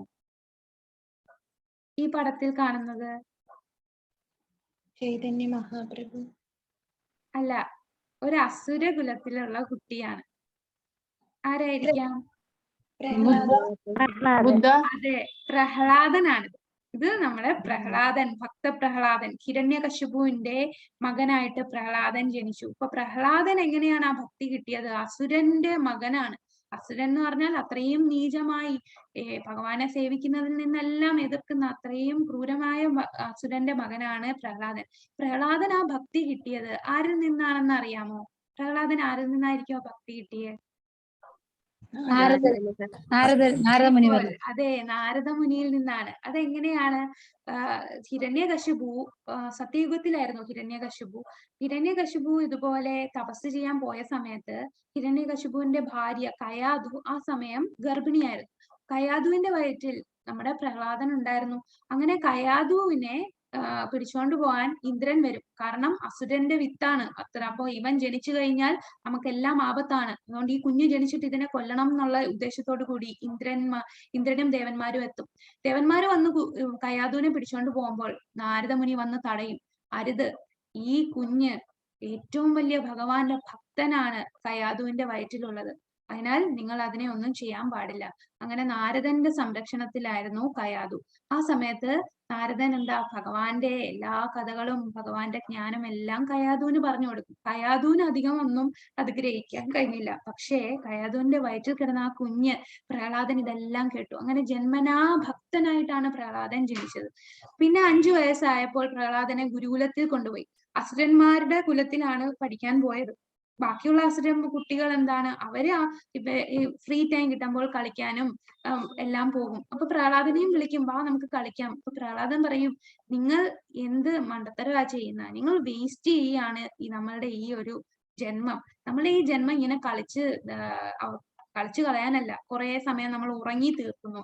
കുറെ വലുതാവുമ്പോൾ നമ്മൾ പണത്തിന് വേണ്ടിയും ജീവിതം സ്റ്റേബിൾ ആക്കാൻ വേണ്ടി ഓരോന്നിനും പോകുന്നു. പിന്നെ എപ്പോഴാണ് നമുക്ക് ഭഗവാനെ സേവിക്കാൻ സമയം? അപ്പം നമ്മൾ ഈ സമയം ഒന്നും വേസ്റ്റ് ചെയ്യാതെ ഭഗവാനെ കുറിച്ച് അറിയുക, ഇതാണ് നമ്മളുടെ ജീവിത ലക്ഷ്യം. അല്ലാതെ മറ്റൊന്നും ധർമ്മം കാമത്തിനും പുറകിൽ പോകുന്നതല്ല. അങ്ങനെ ഈ കുഞ്ഞുങ്ങൾക്കും പ്രഹ്ലാദൻ പറഞ്ഞു കൊടുക്കുകയാണ് ഭക്തി. അപ്പൊ ഈ ഒരു ഭക്തന്റെ നാവിൽ നിന്ന് ഇതെല്ലാം കേട്ടപ്പോൾ ആ കുഞ്ഞുങ്ങളും അതുപോലെ പ്രഹ്ലാദൻ പറയുന്നത് അനുസരിക്കാൻ തുടങ്ങി. അപ്പൊ ഇതാണ് നമ്മൾ കൃഷ്ണാവബോധം ആയിരുന്ന ശാസ്ത്രം വിശുദ്ധ പ്രജ്ഞനായ ഒരാളുടെ സഹവാസം കൊണ്ടും ആ ഒരു ഭക്തന്റെ നാവിൽ നിന്നും കേട്ടാലേ നമുക്ക് ഭഗവാന്റെ ആ ഒരു ഭക്തി ലഭിക്കുകയുള്ളൂ. ആ ഒരു ഭക്തി സേവനം കൊണ്ട് നമ്മൾ സംതൃപ്തനാകും. ഇനി ഭക്തിരസാമൃത സിന്ധു എന്ന് പറയുന്നത് നേരത്തെ പറഞ്ഞ സനാതന ഗോസ്വാമി, ആ ചിന്താമണി രത്നത്തിന്റെ കഥ പറഞ്ഞില്ലേ, ആ സനാതന ഗോസ്വാമിയുടെ സഹോദരനാണ് രൂപ ഗോസ്വാമി. അപ്പൊ രൂപ ഗോസ്വാമി രചിച്ചതാണ് ഭക്തിരസാമൃത സിന്ധു. അതിൽ പറയുന്നു, അധ ശ്രീകൃഷ്ണ നാമാദി നധ വേദ്ഗ്രാഹ്യമിന്ദ്രിയൈ സേവോന്മുഖേ ഹി ജിഹ്വാദൗ സ്വയമേവ സ്ഫുരത്യതഃ. ഭൗതിക മാലിന്യം പൂണ്ട ഇന്ദ്രിയങ്ങളാൽ കൃഷ്ണന്റെ നാമം, രൂപം, ഗുണം, ലീല എന്നിവകളുടെ സ്വഭാവം ആർക്കും ഗ്രഹിക്കാനാവില്ല. ഭഗവത് സേവനം കൊണ്ട് പരിപൂരിതനാകുമ്പോൾ മാത്രമേ ഒരാൾക്ക് കൃഷ്ണന്റെ അതീന്ദ്രിയ ലീലകളെയും നാമം, രൂപം, ഗുണം ഇത്യാദികളെയും അറിയാൻ കഴിയൂ. അപ്പോൾ ഇവിടെ രൂപ ഗോസ്വാമി പറയുന്നുണ്ട്, ഭൗതിക മാലിന്യം, നമ്മൾ ഭൗതികതയിൽ പെട്ട് മുങ്ങിക്കിടക്കുകയാണ്. നമുക്ക് ഭഗവാനെ കുറിച്ച് അറിയാനൊന്നും സമയമില്ല. നമുക്കെല്ലാം എനിക്ക് അത് വേണം ഇത് വേണം, എന്തെങ്കിലും ഒരു ലാഭത്തിന് വേണ്ടിയായിരിക്കും ഭഗവാന്റെ അടുത്ത് നമ്മൾ ചെല്ലുന്നത്. ഒരു അമ്പലത്തിൽ പോയാലും ഭഗവാനെ ഞാൻ വിചാരിക്കുന്നത് സാധിച്ചു തരണേ, അങ്ങനെ ഒരു ചിന്തയോട് കൂടിയാണ്. അപ്പൊ ഭൗതിക മാലിന്യം പൂണ്ട ഇന്ദ്രിയങ്ങളായിരിക്കും ആ സമയം. അങ്ങനെയുള്ള ഇന്ദ്രിയങ്ങൾ കൊണ്ട് നമുക്ക് ഒരിക്കലും ഭഗവാന്റെ നാമത്തെക്കുറിച്ചോ രൂപത്തെക്കുറിച്ചോ ഗുണത്തെക്കുറിച്ചോ ഒന്നും നമുക്ക് ഗ്രഹിക്കാൻ പറ്റില്ല. എങ്ങനെ നമുക്ക് ഗ്രഹിക്കാൻ പറ്റൂ? ഭഗവാന് സേവനം ചെയ്യുക, ഹരേ കൃഷ്ണ മഹാമന്ത്രം ചൊല്ലുക, അത് ഭഗവാന് സേവനം ചെയ്യുന്ന ഒരു സേവനമാണ്. നമ്മൾ കീർത്തനം ചെയ്യുക, ഭഗവാന്റെ നാമം ജപിക്കുക, അങ്ങനെ ഭഗവത് സേവനം കൊണ്ട് പരിപൂരിതനാകുമ്പോൾ മാത്രമേ നമുക്ക് ഭഗവാനെ കുറിച്ചുള്ള ഭഗവാന്റെ ആ ലീലകളും ഭഗവാന്റെ നാമം രൂപം ഗുണം ഇതെല്ലാം അറിയാൻ കഴിയും. കൂടുതൽ കൂടുതൽ നമ്മൾ ജപിക്കും തോറും കൂടുതൽ കൂടുതൽ നമ്മൾ ഭഗവാനെ കുറിച്ച് മനസ്സിലാക്കാൻ സാധിക്കും. 16-ാമത്തെ ശ്ലോകത്തിൽ പറയുന്നു, നാദ്യശ്നതസ്തു യോഗോസ്തി നൈകാന്ത മനശ്നതഃ നാദി സ്വപ്നശീലസ്യ ജാഗ്രതോ നൈവ ചാർജുന. ഇതിൽ പറയുന്നു, അർജുന, വളരെ കുറച്ചു മാത്രം ഭക്ഷിക്കുന്നവർക്കും ഏറെ ഭക്ഷിക്കുന്നവർക്കും ഉറക്കമില്ലാത്തവർക്കും വേണ്ടതിലേറെ ഉറങ്ങുന്നവർക്കും യോഗിയാവാൻ കഴിയില്ല. അപ്പൊ നമുക്ക് എല്ലാത്തിനും ഒരു കൺട്രോൾ വേണം. കൂടുതൽ കൂടുതൽ കഴിക്കാൻ പാടില്ല. ഒരു യഥാർത്ഥ യോഗിയാകാൻ വളരെ കുറച്ചു മാത്രം ഭക്ഷിക്കുന്നവർക്കും പറ്റില്ല, കൂടുതൽ ഭക്ഷിക്കാനും പാടില്ല. നമ്മൾ മിതമായി, വളരെ കുറച്ചും കഴിക്കരുത്, കൂടുതലും കഴിക്കരുത്. ഒത്തിരി ഉറങ്ങാനും പാടില്ല, എന്നാൽ ഒട്ടും ഉറങ്ങാതിരിക്കാനും പാടില്ല. ഇതിന്റെ എല്ലാം ഒരു മിഡിലാണെങ്കിൽ മാത്രമേ ഒരാൾക്ക് യോഗിയാവാൻ കഴിയൂ. യുക്താഹാര വിഹാരസ്യ യുക്തചേഷ്ടസ്യ കർമ്മസു യുക്ത സ്വപ്നാവബോധസ്യ യോഗോ ഭവതി ദുഃഖഃ. ആഹാരം, നിദ്ര, വിഹാരം, പ്രവൃത്തി എന്നിവയിൽ നിയന്ത്രണം പാലിക്കുന്നവന് യോഗ പരിശീലനം കൊണ്ട് സർവ്വ ദുഃഖങ്ങളെയും അകറ്റാൻ കഴിയും. അപ്പൊ നമ്മൾക്ക് ആഹാരത്തിൽ നിയന്ത്രണം പാലിക്കണം. നമ്മളുടെ ഉറക്കം, നമ്മൾ ഒരു 6 മണിക്കൂർ ഉറക്കമാണ് നമുക്ക് പറഞ്ഞിട്ടുള്ളത്. കൂടുതൽ നമ്മൾ ഉറങ്ങുക, അങ്ങനെയൊക്കെ അതിനെല്ലാം നിയന്ത്രണം പാലിക്കണം. ഉറങ്ങുന്നത് നിയന്ത്രണം പാലിക്കുക, വിഹാരം നിയന്ത്രണം പാലിക്കുക, നമ്മൾ ചെയ്യുന്ന കർമ്മങ്ങൾ അതിൽ നിയന്ത്രണം പാലിക്കുക. ഇതെല്ലാം എങ്ങനെ നമുക്ക് നിയന്ത്രിക്കാൻ പറ്റും? ഇതെല്ലാം എന്ത് ചെയ്താൽ മതി? എല്ലാം ഭഗവാന് വേണ്ടി ചെയ്യുക. ഞാൻ കൂടുതൽ ഉറങ്ങിയാൽ ഞാൻ ഭഗവാന് വേണ്ടി സേവ ചെയ്യാനുള്ള ഒത്തിരി സമയം ഞാൻ നഷ്ടപ്പെടുത്തുകയാണ് ഉറങ്ങിക്കൊണ്ട്. അതുകൊണ്ട് ഞാൻ കൂടുതൽ ഉറങ്ങില്ല. എനിക്ക് ഭഗവാനെ കൂടുതൽ സേവിക്കാനുണ്ട്. ആ സമയത്ത് എനിക്ക് കൂടുതൽ നാമം ജപിക്കാം, ഭഗവാന്റെ ഭഗവത്ഗീത വായിക്കാം, ഭഗവാന്റെ ശ്രീമദ് ഭാഗവതം വായിക്കാം. അങ്ങനെ ഇതെല്ലാം വായിച്ച് നമ്മൾ ഭഗവാനെ വേണ്ടി സേവനം ചെയ്യുക. അങ്ങനെ നമ്മൾ ഇതെല്ലാം നിയന്ത്രിക്കുക. ആഹാരം, ഭഗവാന് അർപ്പിച്ച ആ പ്രസാദം കഴിക്കുക. എനിക്ക് എന്തെങ്കിലും കഴിക്കാൻ ആഗ്രഹം തോന്നിയാൽ അത് നമ്മൾ പ്രസാദമാക്കി കഴിച്ചു കഴിഞ്ഞാൽ അത് ഭഗവാന്റെ അർപ്പിച്ച പ്രസാദമായി. അപ്പോൾ അത് ഭഗവാന്റേതായി മാറി. പിന്നെ നമ്മൾ ചെയ്യുന്ന പ്രവൃത്തി, നമ്മൾ ചെയ്യുന്ന എന്ത് പ്രവൃത്തിയും ഭഗവാന് വേണ്ടി പ്രവർത്തിക്കുക. നമ്മൾ ഇപ്പോൾ നമ്മളുടെ കടമ എന്ന രീതിയിൽ ജോലി ചെയ്യുക. ഞാൻ ജോലിക്ക് പോവുകയാണെങ്കിൽ അതെന്റെ കടമയാണ്. ഞാൻ ഇത് ഭഗവാന് വേണ്ടി, ഭഗവാൻ എനിക്ക് ഈ ജന്മം ഈ ഒരു ജോലിയാണ് തന്നത്, അതിനാൽ അതെന്റെ കടമ എന്ന രീതിയിൽ ഞാനത് നിർവഹിക്കുന്നു. അതിന്റെ ഫലം പ്രതീക്ഷിക്കാതെ ചെയ്യുന്നു. ഭഗവാനെ സർവം കൃഷ്ണാർപ്പണമസ്തു, എല്ലാം ഭഗവാന് വേണ്ടി അർപ്പിച്ച് നമ്മൾ ചെയ്താൽ നമ്മൾ അതിലെല്ലാം നിയന്ത്രണം പാലിക്കും. അങ്ങനെ യോഗ പരിശീലനം കൊണ്ട് നമുക്ക് എല്ലാ ദുഃഖങ്ങളെയും നമുക്ക് അകറ്റാൻ കഴിയും. യോ മാം പശ്യതി സർവത്ര സർവം ച മയി പശ്യതി തസ്യാഹം ന പ്രണശ്യാമി സജമേന പ്രണശ്യതി. എവിടെയും ഞാൻ കുടികൊള്ളുന്നതായും എല്ലാം എന്നിൽ അടങ്ങുന്നതായും കാണുന്നവന് ഞാൻ ഒരിക്കലും നഷ്ടപ്പെടുകയില്ല, എനിക്ക് അവനും നഷ്ടപ്പെട്ടു പോകില്ല. എല്ലാത്തിലും ഭഗവാനെ കാണാൻ നോക്കുക. നമുക്കറിയാം, തൂണിലും തുരുമ്പിലും ഓരോ അണുവിലും എല്ലാത്തിലും ഭഗവാനുണ്ട്. പക്ഷെ നമ്മൾ അത് മറക്കുന്നു. നമുക്ക് അങ്ങനെ നമ്മളുടെ ഈ ഒരു കണ്ണുകൊണ്ട് നോക്കിയാൽ കാണാത്തത് കൊണ്ട് നമ്മളതങ്ങ് അങ്ങനെ നമ്മൾ ശ്രദ്ധിക്കാറേ ഇല്ല അവിടെ ഭഗവാൻ ഉണ്ടെന്നുള്ളത്. എന്നാൽ ഭഗവാൻ തന്നെ പറയുന്നു, നിങ്ങൾ എല്ലാ ദിവസവും സൂര്യനെ കാണുന്നു, ചന്ദ്രനെ കാണുന്നു. ഈ സൂര്യചന്ദ്രന്മാർ എന്റെ കണ്ണുകളാണ്. അപ്പോൾ സൂര്യനെയും ചന്ദ്രനെയും കാണുമ്പോൾ നമ്മൾ ഭഗവാനെ ഓർക്കുക, ഭഗവാന്റെ കണ്ണുകളാണ്. അതുപോലെ ഭഗവാൻ 9-ാമത്തെ അധ്യായത്തിൽ പറയുന്നുണ്ട്, ഭഗവാൻ എന്താണ് സൂര്യന്റെയും ചന്ദ്രന്റെയും പ്രകാശം അത് ഞാനാണ്. അപ്പൊ നമ്മൾ ആ സൂര്യപ്രകാശം കാണുമ്പോൾ, നമ്മളുടെ മുഖത്ത് സൂര്യപ്രകാശം അടിക്കുമ്പോൾ നമുക്ക് എന്ത് ചിന്തിക്കാം? ഇത് ഭഗവാനാണ്, ഭഗവാൻ സ്വയമാണ്, ആ പ്രകാശം ഭഗവാനാണ്. അതുപോലെ വെള്ളം, രസോഹം അപ്സു കൗന്ദേയ, ഭഗവാൻ ആ ഒരു വെള്ളത്തിന്റെ ടേസ്റ്റ്, ആ ജലത്തിന്റെ ആ ഒരു ടേസ്റ്റ് ആണ് ഞാൻ എന്ന് ഭഗവാൻ പറയുന്നു. അതുപോലെ മഴ പെയ്യുമ്പോൾ ആ മണ്ണിന്റെ ഗന്ധം അത് ഞാനാണെന്ന് ഭഗവാൻ പറയുന്നു. ചൂട് ഞാനാണ്. അപ്പൊ നമുക്ക് ഇതെല്ലാം കാണുമ്പോൾ അപ്പോൾ നമ്മൾ ഭഗവാനെ ഓർക്കുക. അങ്ങനെ നമ്മൾ പ്രാക്ടീസ് ചെയ്താൽ, ഭഗവാന്റെ നാമം കൂടുതൽ ചൊല്ലി ഭഗവാനെ തന്നെ കൂടുതൽ ചിന്തിക്കാൻ തുടങ്ങിയാൽ എവിടെയും ഞാൻ കുടികൊള്ളുന്നതായും എല്ലാം എന്നിൽ അടങ്ങുന്നതായും കാണും. അതായത് ഭഗവാൻ എല്ലായിടത്തും ഉണ്ടെന്നും എല്ലാം ഭഗവാന്റെയാണ് എന്ന് നമുക്ക് കാണാൻ കഴിയും. നമുക്ക് എന്തേലും ഒരു കഴിവുണ്ടെങ്കിൽ എന്താ നമ്മൾ ചിന്തിക്കേണ്ടത്? അതിൽ അഹങ്കരിക്കുകയല്ല ചെയ്യേണ്ടത്. ഭഗവാനാണ് എനിക്ക് ആ കഴിവ് തന്ന ആ ഒരു ശക്തി. ഭഗവാൻ, എല്ലാം ഭഗവാനിൽ അടങ്ങുന്നതാണ്. അഹം ബീജപ്രദാപിത, എല്ലാവരുടെയും ബീജം നൽകിയത് ഭഗവാനാണ്. ആ ഭഗവാനിലാണ് നമ്മൾ കാണുന്നത്. അങ്ങനെ കാണുന്നവന് ഞാൻ ഒരിക്കലും നഷ്ടപ്പെടുകയില്ല. ഭഗവാൻ തന്നെ പറയാണ്, ഞാൻ ഒരിക്കലും നിനക്ക് നഷ്ടപ്പെടുകയില്ല, എപ്പോഴും നിന്റെ കൂടെ ഞാൻ കാണും, എനിക്ക് അവൻ നഷ്ടപ്പെട്ടു പോകില്ല. ഇവിടെ നമുക്കറിയാം പ്രഹ്ലാദൻ എല്ലായിടത്തും സദാസമയം, കൊച്ചുകുട്ടിയാണ് പ്രഹ്ലാദൻ, വേറൊന്നും അറിയില്ല. പ്രഹ്ലാദന് നാമം ജപിക്കുക മാത്രമാണ് ചെയ്തത്. ഹിരണ്യകശിപു എന്തെല്ലാം ചെയ്തു? എന്താണ്, വിഷപ്പാമ്പുകളുടെ ഇടയിൽ കൊണ്ടുപോയി. ആ പാമ്പ്, വിഷമുള്ള പാമ്പിന്റെ അടുത്ത് കൊണ്ടുപോയിട്ട് ഒന്നും സംഭവിച്ചില്ല.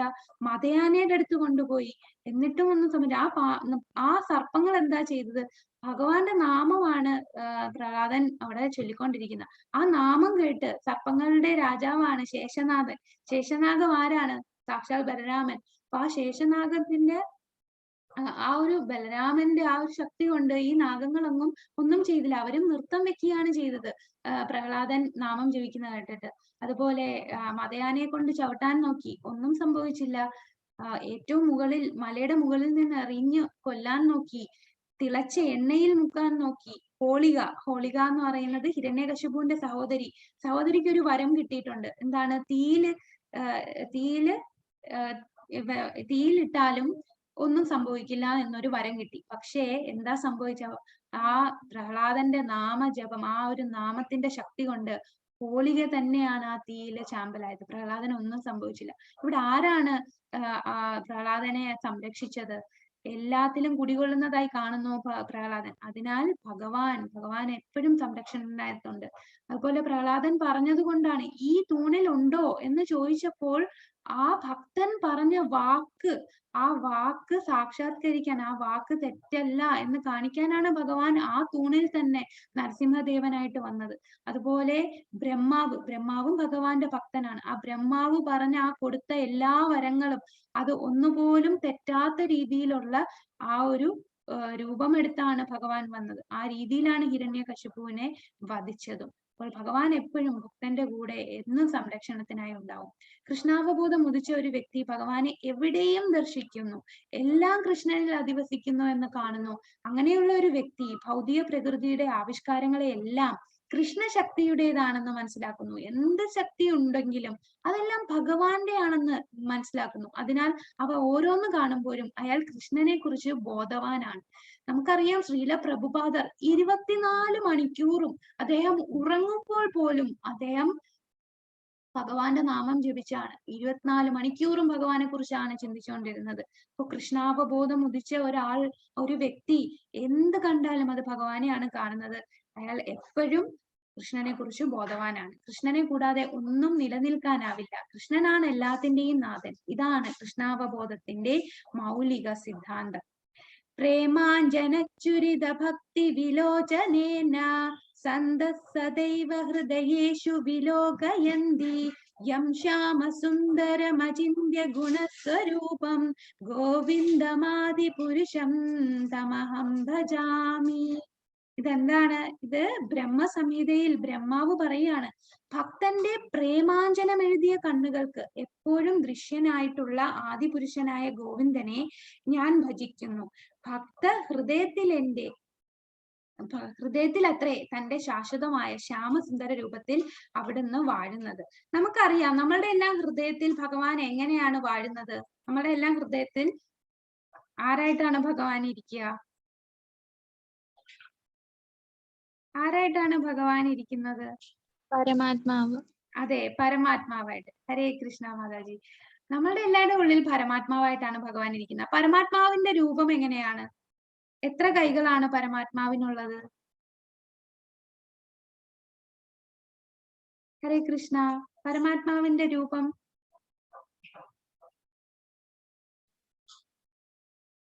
പരമാത്മാവിന് എത്ര കൈകളാണുള്ളത്? അൺമ്യൂട്ട് ചെയ്ത് പറഞ്ഞു. രൂപമുണ്ടോ? രൂപമുണ്ട്. അനുരൂപമല്ലേ പരമാത്മാവിനുള്ളത്? അതെ. മാതാജി, പറഞ്ഞോളൂ. ഒരു തലമുടിയുടെ 1000-1 പരമാത്മാവിന്റെ, അങ്ങനെയല്ലേ? അല്ല, അത് പരമാത്മാവല്ല, അത് ആത്മാവാണ്. നമ്മളെല്ലാം ഹൃദയത്തിൽ രണ്ടുപേരിരിപ്പുണ്ട്. ഒന്ന് നമ്മൾ തന്നെയായ ആത്മാവും പിന്നെ ഭഗവാൻ സ്വയം പരമാത്മാവായിട്ട് നമ്മളുടെ ഉള്ളിൽ ഇരിപ്പുണ്ട്. ഈ പരമാത്മാവ് 4 കൈകളുള്ള രൂപത്തിലാണ്. ശംഖചക്ര ഗദാധാരിയായിട്ട് നമ്മളുടെ എല്ലാവരുടെയും ഉള്ളില് പരമാത്മാവുണ്ട്. ആ പരമാത്മാവിന് ഈ നമ്മളുടെ ഈ തമ്പിന്റെ ഈ ഒരു തള്ളവിരലിന്റെ സൈസിലാണ് പരമാത്മാവ് ഇരിക്കുന്നത്. ആത്മാവിന്റെ സൈസാണ് ഇപ്പൊ പ്രഭുജി പറഞ്ഞ പോലെ 10,000-1 നമ്മളെ തലമുടിയുടെ അറ്റത്തിന്റെ 10,000-1. അപ്പം അത് ആത്മാവ്, ഇത് പരമാത്മാവ്. പരമാത്മാവ് എന്ന് പറഞ്ഞാൽ ഭഗവാനാണ്. നമുക്ക് ഈ ശരീരത്തും കൊണ്ട് എല്ലാം, നമ്മൾ ഈ കൈ അനക്കുന്നു, ഞാൻ ഈ സംസാരിക്കുന്നു, ഇതെല്ലാം ചെയ്യാൻ പറ്റുന്ന എന്താ? ഉള്ളിൽ ആത്മാവും പരമാത്മാവും ഉള്ളത് കൊണ്ടാണ്. പരമാത്മാവായ ഭഗവാന്റെ ആ ശക്തി നമ്മളുടെ ഉള്ളിലുണ്ട്. നമ്മളെല്ലാം ഭഗവാന്റെ അംശങ്ങളാണ്. ആ ഒരു ശക്തി ഇല്ലെങ്കിൽ ഇതൊന്നും ചെയ്യാൻ പറ്റില്ല, അല്ലെ? ഇപ്പോൾ നമുക്കറിയാം, ഒരു മരിച്ചു കിടക്കുന്ന ആൾക്ക്, അയാൾക്കും ഉണ്ട് കയ്യും കാലും കണ്ണും എല്ലാം ഉണ്ട്, പക്ഷെ അനങ്ങുന്നില്ല. എന്തുകൊണ്ട്?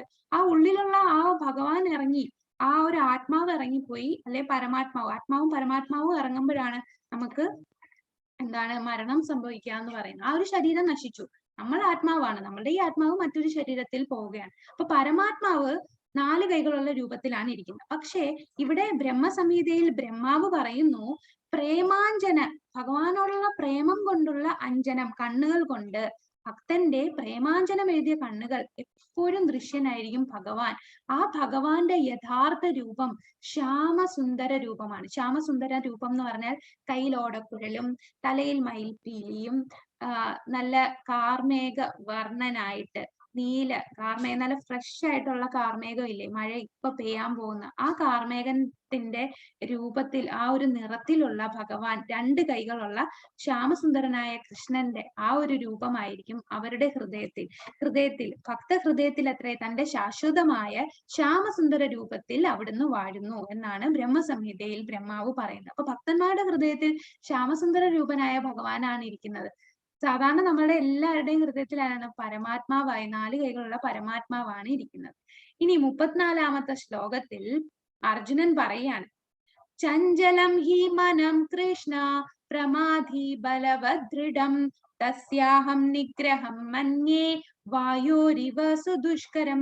അപ്പൊ ഭഗവാൻ, നമുക്കറിയാം ആദ്യത്തെ അധ്യായത്തില് കുറെ വിഷമങ്ങൾ പറയും അർജുനൻ, എനിക്ക് യുദ്ധം ചെയ്യാൻ കഴിയില്ല എന്ന് കുറെ റീസൺസ് പറയും. 5 കാരണങ്ങളാണ് പറയുന്നത്.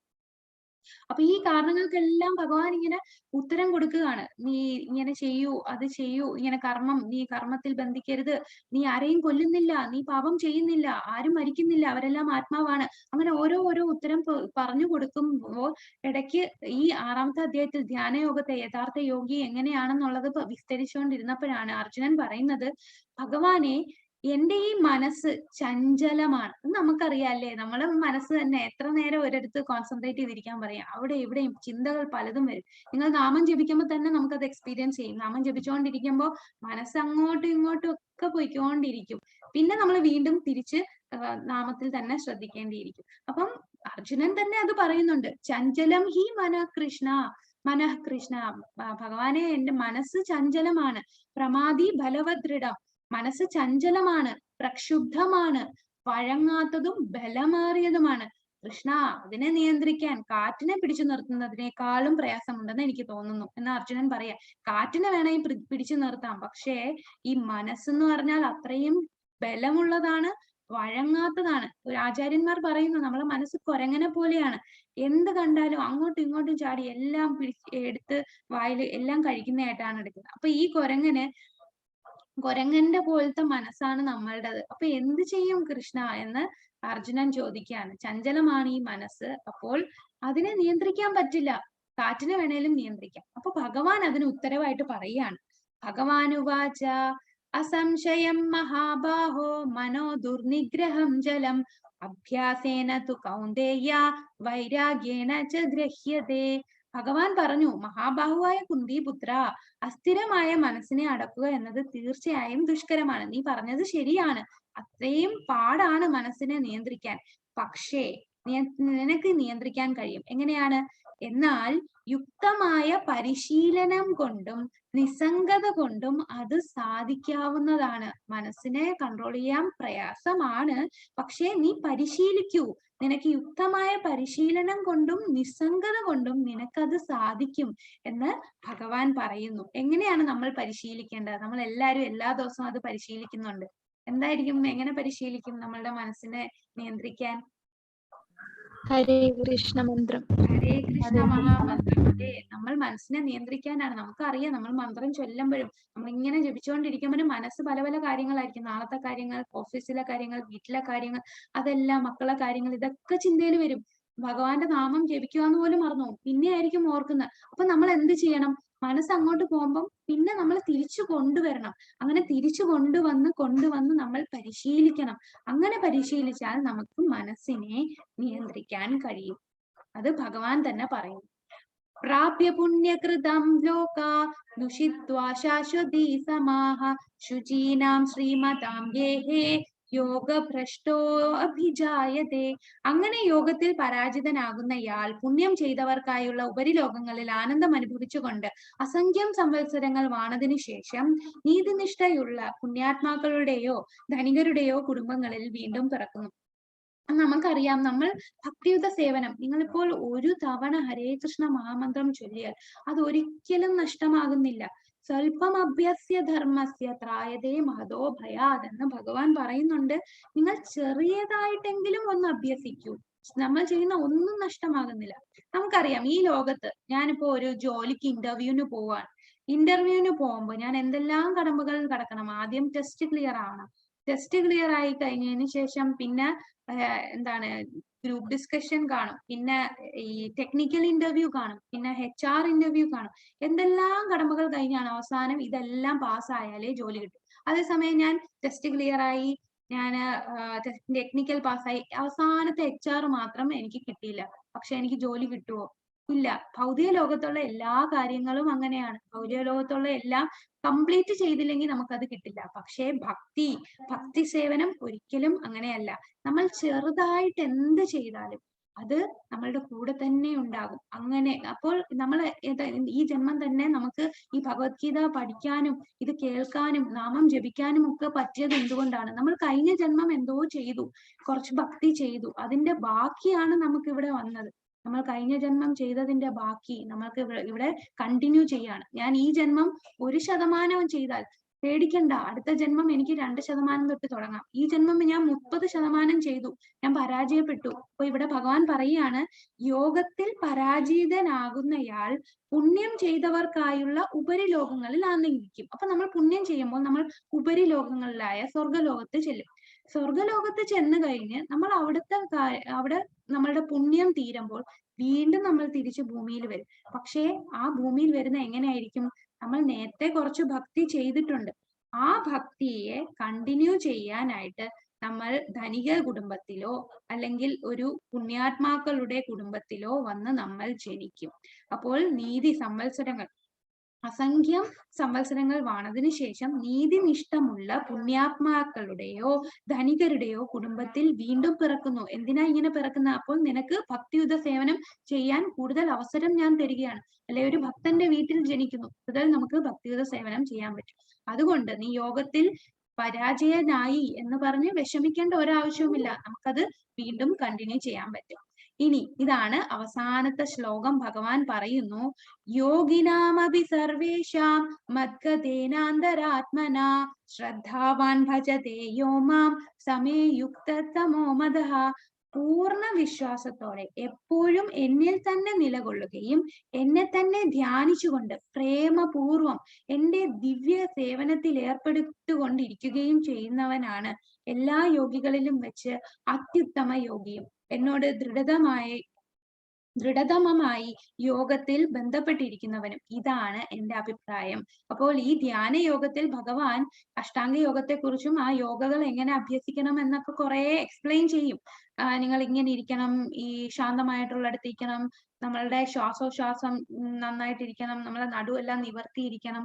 പക്ഷെ ഈ ഒരു കലിയുഗത്തുള്ളവർക്ക് കുറെ നേരം ഇരിക്കുമ്പോഴേ നമുക്ക് നടുവേദന വരും. നമ്മളുടെ മനസ്സെന്ന് പറഞ്ഞാൽ കുരങ്ങനെ പോലെയാണ്, അങ്ങോട്ടും ഇങ്ങോട്ടും ചിന്തിക്കുക. അപ്പൊ നമുക്ക് അങ്ങനെ ഒന്നും ശ്രദ്ധിക്കാൻ പറ്റില്ല. അപ്പോൾ ഭഗവാൻ ഇവിടെ പറയുന്നുണ്ട്, യോഗിനാം അഭി സർവേശാം, പൂർണ്ണ വിശ്വാസത്തോടെ എപ്പോഴും എന്നിൽ തന്നെ നിലകൊള്ളുകയും എന്നെ തന്നെ ധ്യാനിച്ചുകൊണ്ട് പ്രേമപൂർവ്വം എന്റെ സേവനത്തിൽ ഏർപ്പെടുത്തി ചെയ്യുന്നവരും എല്ലാ യോഗികളിലും വെച്ച് അത്യുത്തമൻ. അപ്പൊ ഈ അഷ്ടാംഗ യോഗിയെക്കാളും അത്യുത്തമനായ യോഗി, ഏറ്റവും ടോപ്പ് മോസ്റ്റ് യോഗി എന്ന് പറയുന്ന ആരാണ്?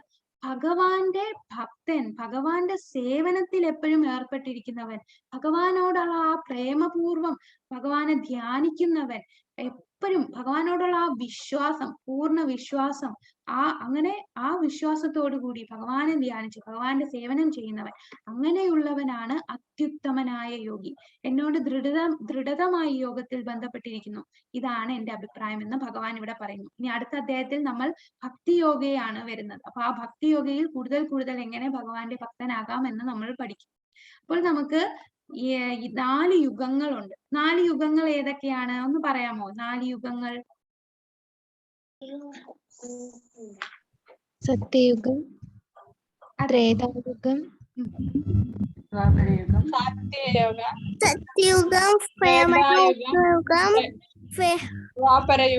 ദ്വാപരയുഗം, നാലാമത്തെ കലിയുഗം. ഹരേ കൃഷ്ണ. കുഞ്ഞു മോള് പറയുന്ന കേട്ടു. ഹരേ കൃഷ്ണ. അപ്പൊ 4 യുഗങ്ങളുണ്ട്. സത്യയുഗം, ത്രേതായുഗം, ദ്വാപരയുഗം, പിന്നെ നമ്മളിപ്പോ താമസിക്കുന്ന കലിയുഗം. ഈ സത്യയുഗത്തിലുള്ള ആൾക്കാര് 1,00,000 വയസ്സ് വരെ ജീവിച്ചിരിക്കുമായിരുന്നു. നമുക്കറിയാം, നമുക്ക് ഈ ഒരു കാലഘട്ടത്തിൽ 100 എന്ന് പറഞ്ഞാലും 100 വരെ ഒന്നും പോവില്ല. 80, 70 ഒക്കെ നിൽക്കും, അല്ലേ? അത്രയും ആയുസ് കുറഞ്ഞവരാണ്. അപ്പൊ സത്യയുഗത്തിലുള്ളവർക്ക് അവരുടെ ധർമ്മമായിരുന്നു ഇതേപോലെ അഷ്ടാംഗ യോഗയിൽ ഇരുന്ന് ചെയ്യുന്നത്. കണ്ടോ, ഇങ്ങനെയാണ് അഷ്ടാംഗ യോഗയിലുള്ളവർ ഇതുപോലെ കാട്ടില് ആരുമില്ലാത്ത നല്ല പീസ്ഫുൾ ആയിട്ടുള്ള ശാന്തമായ ഒരു സ്ഥലത്തിരുന്ന് പുലിത്തോലൊക്കെ ഇട്ട് അതിന്റെ പുറത്തിരുന്ന് ധ്യാനിക്കുകയാണ് ചെയ്യുന്നത്. അങ്ങനെ ധ്യാനിച്ച് എത്ര വർഷങ്ങളെടുത്ത് ധ്യാനിച്ചാണ് അവര് ഭഗവാന്റെ അടുത്ത് എത്തുക. അപ്പൊ സത്യയുഗത്തിൽ അതായിരുന്നു, കാരണം അവരുടെ ആയുസ്സും കൂടുതലായിരുന്നു. അവര് ധ്യാനത്തിൽ ഇരുന്നാണ് ഭഗവാനെ പ്രാപിക്കുന്നത്. ത്രേതായുഗമായപ്പോൾ ഈ ആയുസ് എന്നുള്ളത് കുറഞ്ഞ് 10,000 വർഷമായിട്ട് കുറഞ്ഞു. അപ്പൊ 10,000 വർഷമായപ്പോൾ ത്രേതായുഗത്തിലുള്ളവർ എന്താ ചെയ്യുന്നത്? അവരുടെ ധർമ്മം യജ്ഞം ചെയ്യുകയാണ്. അതായത് വലിയ ഹോമകുണ്ടങ്ങളൊക്കെ ഉണ്ടാക്കി അതിനകത്ത് ദ്രവ്യങ്ങളെല്ലാം ഇട്ട് യജ്ഞങ്ങൾ ചെയ്യും. ഈ കലിയുഗത്തിൽ ഇത് സാധ്യമാണോ? നമുക്ക് ഈ ഹോമകുണ്ടങ്ങളിൽ ഇടാനുള്ള ദ്രവ്യങ്ങൾ ഒന്നാമത് നമുക്ക് ഈ കലിയുഗത്തിൽ ഒന്നും ലഭ്യമല്ല. രണ്ടാമത്തെ കാര്യം, ഇത് ചെയ്യാനായിട്ട് അത്രയും നല്ല ബ്രാഹ്മണർ വേണം. ആ ബ്രാഹ്മണർ, അങ്ങനെയുള്ള ബ്രാഹ്മണർ ഒന്നും നമ്മുടെ ഈ കലിയുഗത്തിൽ ഇല്ല. ഇതുപോലെ സത്യയുഗത്തിൽ ചെയ്യുന്ന പോലെ ധ്യാനവും നമുക്ക് ചെയ്യാൻ പറ്റില്ല. ധ്യാനിക്കാനായിട്ട് ഇങ്ങനെയുള്ള സ്ഥലമില്ല, നമുക്ക് കാടില്ല, അതുപോലെ നമ്മളെ മനസ്സ് ഇതുപോലെ ഇരിക്കില്ല, നമ്മളുടെ ശരീരം ഇതുപോലെ നിവർന്ന് ഇരുന്നൊന്നും ചെയ്യാനുള്ള ശക്തിയൊന്നും നമുക്കില്ല. അതിനാൽ ഇത് നമുക്ക് ചെയ്യാൻ പറ്റില്ല. ത്രേതായുഗത്തിലുള്ള യജ്ഞവും ചെയ്യാൻ പറ്റില്ല. എന്തുകൊണ്ടാണ്? യജ്ഞത്തിൽ ഇടാനുള്ള നല്ല നെയ്യ് പോലും നമുക്കിപ്പോ കിട്ടില്ല, അല്ലെ? അപ്പൊ അത്രയും ഉള്ള ദ്രവ്യങ്ങളൊന്നും നമുക്ക് അവൈലബിൾ അല്ല. അതുകൊണ്ട് ഇതും ചെയ്യാൻ പറ്റില്ല. പിന്നെ ദ്വാപരയുഗമായപ്പോൾ ആ ദ്വാപരയുഗത്തുള്ളവരുടെ ആ ഒരു ധർമ്മം എന്ന് പറഞ്ഞാൽ ക്ഷേത്ര ആരാധനയായിരുന്നു. നമ്മൾ വിചാരിക്കും നമ്മളിപ്പോ ക്ഷേത്രത്തിൽ പോകുന്നല്ലോ, പക്ഷെ എപ്പോഴെല്ലാം നമ്മൾ പോകുന്നു? ഇപ്പൊ കൊറോണയൊക്കെ ആയതിനു ശേഷം നമ്മൾ ക്ഷേത്രത്തിൽ പോകുന്നതും നിർത്തി. അപ്പോൾ ക്ഷേത്ര ആരാധന ചെയ്തപ്പോൾ അവർ അത്രയും ശുദ്ധിയോടുകൂടി 3 നേരം കുളിച്ച് ഭഗവാന്റെ അമ്പലത്തിൽ പോയി, ആ ക്ഷേത്രത്തിൽ പോയി ഭഗവാന് എല്ലാം അവർ ഭഗവാന് അർപ്പിക്കും. നമുക്കറിയാം പത്മനാഭസ്വാമി ക്ഷേത്രത്തിൽ ഇത്രയും ഭണ്ഡാരങ്ങൾ, ഇത്രയും സ്വർണവും ഇതൊക്കെ എങ്ങനെ വന്നത്? ആ കാലത്തുള്ളവർ എല്ലാം ഭഗവാനെ സേവിക്കുക, കിട്ടുന്ന എല്ലാം ഭഗവാൻ അർപ്പിക്കുകയാണ്. അത് ക്ഷേത്ര ആരാധന അത്രയും ഇമ്പോർട്ടന്റ് ആയിരുന്നു. പക്ഷേ ഇപ്പോഴെന്താണ്? കലിയുഗം. അപ്പൊ കലിയുഗത്തിൽ എന്താ ചെയ്യേണ്ടതെന്ന് ഇതൊന്നും, ഈ പറഞ്ഞ 3 കാര്യങ്ങളും കലിയുഗത്തുള്ളവർക്ക് ചെയ്യാൻ പറ്റില്ല. അതിനാൽ ചൈതന്യ മഹാപ്രഭു, സാക്ഷാൽ കൃഷ്ണൻ തന്നെ ചൈതന്യ മഹാപ്രഭു ആയിട്ട് വന്ന് കലിയുഗത്തിലുള്ള അധമന്മാരായ ആൾക്കാരെ ഭഗവാന്റെ അടുത്ത് എത്തിക്കാൻ അവർക്ക് ഇത്രയും എളുപ്പമായിട്ടുള്ള ഒരു കാര്യമാണ് പറഞ്ഞു കൊടുത്തത്. എന്താണ്? ഹരിനാമ സങ്കീർത്തനം. ഹരേ കൃഷ്ണ കൃഷ്ണ കൃഷ്ണ ഹരേ ഹരേ, ഹരേ രാമ രാമ രാമ ഹരേ ഹരേ, ഹരേ കൃഷ്ണ മഹാമന്ത്രം ചൊല്ലിയാണ് നമ്മൾ ഭഗവാന്റെ അടുത്ത് എത്തുക എന്നുള്ളത്. അത്രയും എളുപ്പമാണ്. ഈ ഹരേ കൃഷ്ണ മഹാമന്ത്രം ചൊല്ലാനായിട്ട് ഒരു നിയമങ്ങളില്ല, നിബന്ധനകളില്ല. എപ്പോ വേണമെങ്കിലും നമുക്ക് ചൊല്ലാം. നമുക്ക് ഏത് സമയം വേണേലും ചൊല്ലാം, എങ്ങനെ ഇരുന്ന് വേണേലും ചൊല്ലാം. സദാ നമ്മളുടെ നാവ് ഹരിയുടെ നാമം ചൊല്ലുക. ഇവിടെ ബൃഹത് നാരദീയ പുരാണത്തിൽ പറയുന്നു, ഹരിർനാമ ഹരിർനാമ ഹരിർനാമൈവ കേവലം കലോർനാസ്തൈവ നാസ്തൈവ നാസ്തൈവ ഗതിർ അന്യഥ. ബൃഹത് നാരദീയ പുരാണത്തിൽ പറയാണ്, ഹരിർനാമ ഹരിർനാമ ഹരിർനാമ എന്ന് പറഞ്ഞാൽ ഇവിടെ 3 വട്ടം പറയാണ്. ഹരിർനാമ ഹരിർനാമ ഹരിർനാമ. നമ്മൾ എന്തേലും ഒരു കാര്യം 3 വട്ടം പറയുന്നത് എന്താ? ചിലപ്പോൾ പറയല്ലേ സത്യം സത്യം സത്യം എന്നൊക്കെ പറയുമല്ലോ. എന്താണ് ഈ 3 വട്ടം പറയുന്നതിന്റെ അർത്ഥം? എന്തുകൊണ്ടായിരിക്കും അത് 3 വട്ടം പറയാൻ കാരണം? ത്രിമൂർത്തികൾ അല്ലല്ല, നമ്മൾ അല്ലേ മനസ്സിൽ അല്ലെ, അതിനു വേണ്ടിയല്ലേ 3 പ്രാവശ്യം നമ്മൾ സത്യം സത്യം എന്ന് പറയുമ്പോ അത് ഒന്നും കൂടി ഉറപ്പിച്ചു. ഉറപ്പിച്ചു. അതെ അതെ, ഹരേ കൃഷ്ണ. അത് തന്നെ പ്രഭുജി, നമ്മൾ അത്രയും ഇമ്പോർട്ടന്റ് ആണ്. അത് ഉറപ്പിച്ചു പറയാണ്, ഇതിൽ ഒരു മാറ്റവും ഇല്ല. ഹരിനാമം ഹരിനാമം ഹരിനാമം നാമൈവ കേവലം, അത് മാത്രമേ ഉള്ളൂ ഒരേ ഒരു വഴി. കലോർ നാസ്തൈവ നാസ്തൈവ നാസ്തൈവ, ഈ കലിയുഗത്തിൽ വേറെ ഒരു വഴിയില്ല, ഒരു വഴിയില്ല, ഒരു വഴിയില്ല. നമുക്ക് ഭഗവാന്റെ അടുത്ത് എത്തിച്ചേരാൻ ഹരിനാമമല്ലാതെ ഒരു വഴിയില്ല എന്ന് അത് വീണ്ടും വീണ്ടും ഉറപ്പിച്ചു പറയാണ്.